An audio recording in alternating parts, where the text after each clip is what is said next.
Welcome back, ladies and gentlemen, boys and girls, and nerdettes. I apologize, as I wasn't planning on making a video as I'm out here on vacation in the redwoods, but so I didn't bring my tripod or my mic, and I didn't bring my sling, but I figured now's a good time to show how to make a quick survival sling for you and the family for endless, endless fun.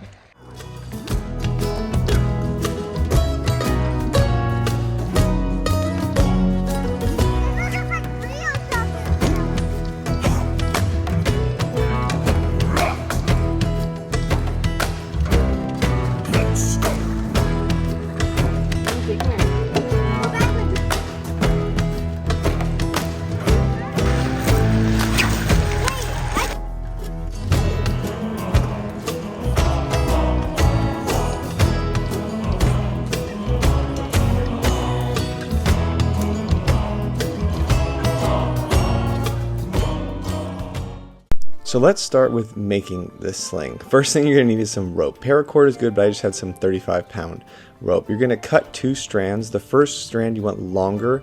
80 inches is a good rule of thumb, but you can make it shorter, and I made slings for all my family and my kids, so I had different ones. You're going to bend it in an S shape, so each one's about 5 inches in length.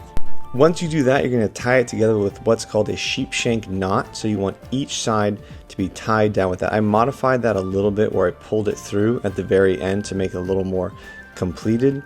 And then after that, what you're going to do is you're going to go to the other side and repeat that process to make your pouch. So this takes a little bit of finagling to make sure all of those are lining up well. But once you get that set and in there, you have your pouch completed and ready to go. So the finished product is going to look something like this. So now you have your hammock or your pouch, let's call it. And this is what it looks like completed. So you're going to have those strands together and tied up. The next process is the longest one. This is where you're going to weave the basket. This is going to be similar to like crochet, if you've ever done that, where it's an over under. Each time you go over the outsides, you're going to roll it over the top, but you're also going to make it and then push it together. So you kind of weave like 10, let's say, and then you push it together, and you weave another 10 and you push it together, and that helps kind of create the shape for it. Then you're going to tie it off at the very back, so you want to make sure that's good to go. And I usually burn the exposed edges off to make sure they don't fray, because that'll happen over time. So this is two completed ones here. This is earlier attempts, and that's what it's going to look like. So this is my final attempt, so obviously they got better as I practiced more and more. Next, you're going to tie the bowline knot for your fingers. This is going to go either on your index finger or your middle finger, depending on how you want to do it. The bowline knot is that one you saw from Jaws. The rabbit goes, under the tree, around the tree, behind the tree.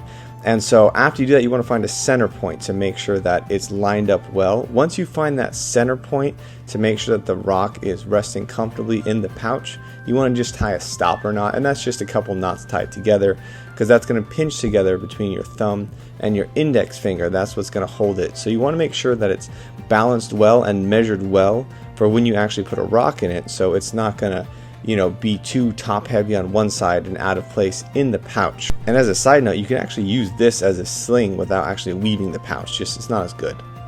Next up, I'm going to just show you how to tie a bowline knot if you're not familiar with it. Like I said, if you've ever seen Jaws, there's that scene where he's on the boat and he's telling him how to do it and explaining the rabbit goes around the hole, under the hole, and all that stuff. So this is an example of what that looks like when you're putting that together, just so you know in case you weren't sure what that is. And here it is completed and ready to go. Slip the finger in, you're set. So these are some of the ones I did. I got better and better as I made more and more. I hadn't done this in a long time, so they got better.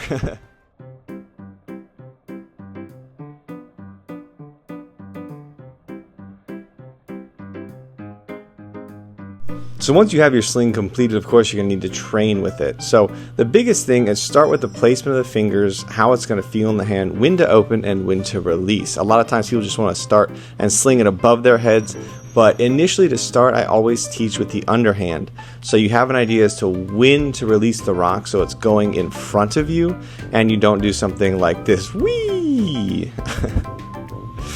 So then after that, you do a few dry runs without projectiles just to kind of teach when you open your finger and your thumb to release that. And then after you get that going, you can start adding rocks to it, and then you can see we're getting some progress.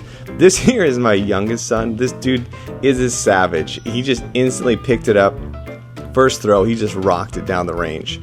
And he instantly went to more of an overhead technique, and it was just natural for him to do that. So he really was very skilled in the actual art of slinging. This is like the second time I think I've taken him out and done that. But that's gonna be the next step. Once you get the underhand done, you can start moving to overhead. He's still, spinning a little fast over top, and we worked on that. And you can see here, I got comfortable enough to where we could both do it together in just probably about 30 or 40 minutes, where he was getting good range. He was throwing it where he wanted to. It was impressive. Next up was the wifey. She had never tried this before, ever. This was her first time, and she was totally game, so I had so much fun. We just spent a week up there. She again she went straight. I started with a snapshot. That one didn't go too great, but then as she went more and more, she kind of figured out where she goes. Again, when you're overhead, you explode out. You don't spin quickly. You can just kind of let it rest over top. And then she would be able to do that, then get the snapshot. But she was a little more comfortable just letting it hang out on top for a little bit. And those ones didn't work as well. So again, there's no right style. It's just whatever feels best for you. And so once she got that going, she kind of got a little bit better of a stance and was able to sling more, just like a punch.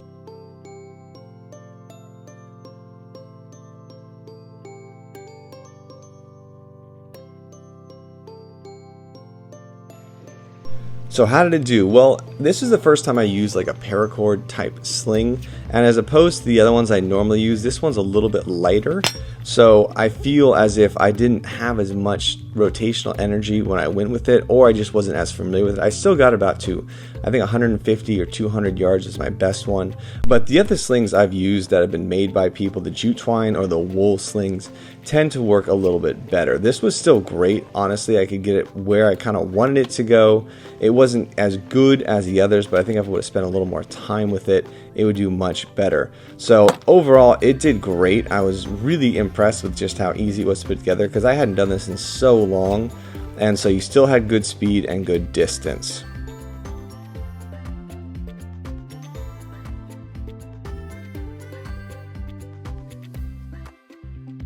So the best part about this is once we got the slings made, I just kind of kept them with me wherever we went. When we would trek down the river, we had our slings. I would carry them. Sometimes the boys would carry them across their chest as well. And it was boop, rock. And so we just had the ability to just go anywhere, down river, down range. We'd find a safe spot and we would just practice. And it got to the point where everyone was having a really good time with it. We had one for each of the family members. My wife got very good by the end, and we were having competitions of basically like horse, where we'd pick out a target X amount of distance away and try to hit that. And we'd see, if you get a letter, if you failed. And we just had a lot of fun. And again, this was just within a week. And so this was a week just kind of continually practicing. We did a bit every day. Everyone got much better, much quicker. And it's really something that's not so bad to pick up once you have the time just to sit out there, no distractions, and do it. And it was just the most fun part of the trip. I think everybody had a great time. So I hope you can see it's not entirely too difficult to make. We had a ton of fun out here. I trained up the whole family. My wife hadn't really done it before, but by the end of the trip, she was doing exceptionally well. And again, this is not like paracord or special cord. This is just like 35-pound rated rope here. And I just made some slings out of it. I made enough for everybody. They all practice it, and it's a great way just to enjoy your time out in the wilderness. Something else to do for the kids, good hand-eye coordination and everything. And it was just a ton of fun. We had a great family fun time out here. And so I hope you guys had an amazing week as well. I'm leaving for Germany soon, so that'll probably be the next video I'm gonna do. And stay nerdy, stay happy, and go outside and have your own adventure.